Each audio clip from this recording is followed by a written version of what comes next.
ये सब देख करके धन्ना जी को बड़ा आनंद आता था। अब भले ही खेल के रूप में सही, धन्ना जी को बड़ा मन लगता था उससे।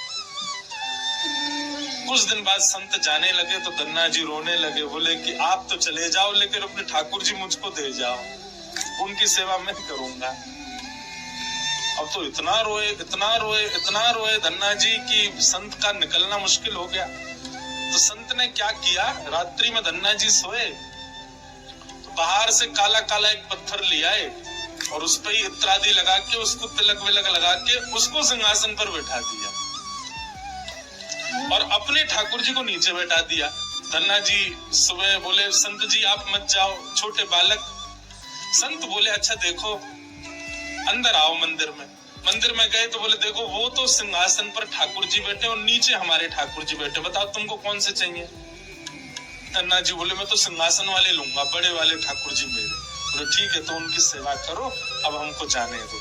अपने शालिग्राम जी को लेकर के संत चले गए। अब धन्ना जी उस पत्थर की सेवा करते हैं, असली शालिग्राम तो संत अपने संग ले गए, लेकिन धन्ना जी इतने भाव से सेवा करते थे। महाराज लाल तिलक लगाने के लिए माँ ने रोली नहीं दिलाई तो ईंट ले आए, ईंट को घिस करके उसी से लाल लाल रोली बना दी, वही लगाते। भोग धराने के लिए फल तोड़ लाते। मतलब सेवा की व्यवस्था नहीं होती थी तो धन्ना जी कैसे ना कैसे करके करते थे। छोटे से बालक हैं, खेल खेल में सेवा करते थे।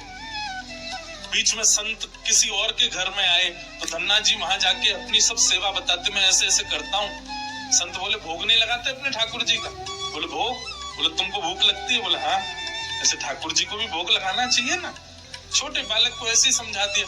अब तो धन्ना जी ने माँ से आज बढ़िया खिचड़ी बनवाई, कढ़ी बनवाई, रोटी सब्जी बनवाई और भोग लगा के ले गए ठाकुर जी के पास। संत ने बताया था पर्दा करके भोग लगाना। पर्दा लगा दिया, भोग ठाकुर जी के सामने धर दिया।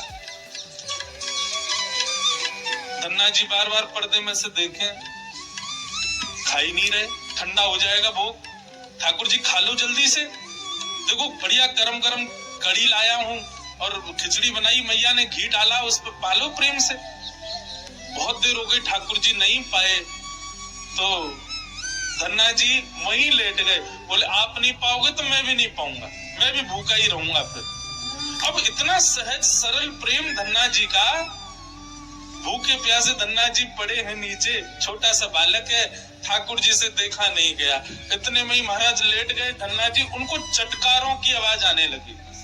चटकारे चाटता है, जैसे कोई आदमी को चट चट आवाज आती है चाटने पर, ऐसे चटकारों की आवाज आई। धन्ना जी बोले, ये चटकारे कहाँ से आ रहे हैं। जैसे ही पीछे देखा पर्दा खोल करके तो नन्हे से बाल गोपाल प्रकट हो गए हैं और धन्ना जी के सुंदर प्रसाद को स्वीकार कर रहे पा रहे हैं।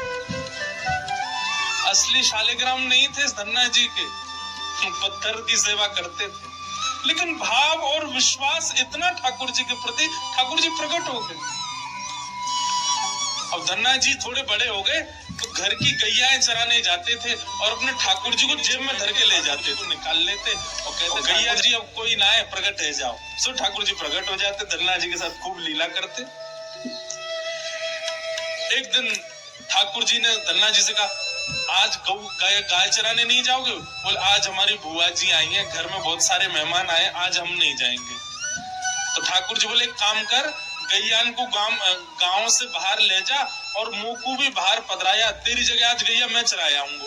तो यही होने लगा। अब थोड़ी दूर तक धन्ना जी जाते, उसके बाद ठाकुर जी को बाहर निकालते और ठाकुर जी प्रकट हो जाते, गैया चराने ठाकुर जी जाते। आज 11-12 साल हो गए, वो संत आए जिनके शालिग्राम जी की सेवा थी। संत जैसे आए, धन्ना जी ने प्रणाम किया, जय हो मेरे गुरुदेव, गुरु जी के चरणों में प्रणाम। गुरु जी आपने ऐसे ठाकुर जी प्रदान किए, मेरा तो जीवन उत्सव हो गया। अच्छा, कहाँ है तुम्हारे ठाकुर जी, सेवा पूजा कैसी चल रही है, अभी तक कर ही रहे हो। उनको लगी पत्थर है, बचपन में की होगी, अब तो बड़ा हो गया। कहाँ है तुम्हारे ठाकुर जी। बोले, ठाकुर जी अभी नहीं है, ठाकुर जी तो गैया चराने गए। संत बोले, मतलब। बोले, हाँ, मैं कभी व्यस्त होता हूँ तो मैं ठाकुर जी को गैयाओं के संग भेज देता हूँ, ठाकुर जी गैया चराने जाते हैं। संत बोले, पहले तो छोटा था, अब तो इतना बड़ा हो गया, ये अभी भी बचकानी बातें करता है। अरे लाला ऐसे मत बोला करो। ओ नहीं नहीं, सच में ठाकुर जी गैया चराने गए। आपको विश्वास नहीं? शाम को चलो मेरे संग। गुरु जी को लेकर के वन में गया तो वन में गैया चर रही थी। बोले कहाँ है तेरे ठाकुर जी? अरे देखो वो धौरी गैया के पीछे पीछे हाँक रहे हैं, वाकू पीछे पीछे चल रहे हैं वाक्य, देखो ठाकुर जी दिख तो रहे। गुरु जी बोले हमको नहीं दिख रहे। धन्ना जी दौड़ के ठाकुर जी के पास गए, बोले मेरे गुरु जी आए हैं, उनको दिख जाओ। भगवान बोले उनको नहीं दिखेंगे हम बस तुमको ही दिखेंगे, तुम्हारे सखा तुमको दिखेंगे, सबको थोड़ी दिखेंगे। अरे भैया ऐसा मत करो। क्यों? बोले आपको और मोको एक दूसरे से मिलवावे वाले तो गुरुजी हैं। गुरुजी यदि मुझको नहीं देके जाते आपको तो आप मुझे कैसे मिलते? मेरे गुरुदेव हैं, इन्होंने ही तो मुझको दिया था आपको। ठाकुर जी रीझ गए, पुनः पुनः धनुष की भक्ति, ऐसा भाव। इतने में ही नील माधव नीलमणि ठाकुर जी प्रकट हो गए और जैसे ही प्रकट हुए दूर खड़े गुरुदेव के एक एक रोम बिलखने लगा, रोने लगे और धन्ना के चरणों में प्रणाम किया। बोले हम सच्चे शालिग्राम से प्रकट नहीं कर पाए, तूने सामान्य पत्थर से प्रकट कर दिया ठाकुर जी। हम अष्टयाम सेवा से प्रकट नहीं कर पाए और तूने सामान्य पत्थर घिस घिस के तिलक लगा के प्रकट कर दिया ठाकुर जी को। हम 56 भोग पधरा करके ठाकुर जी को प्रकट नहीं कर पाए, तू बेसर की रोटी खवा के ठाकुर जी को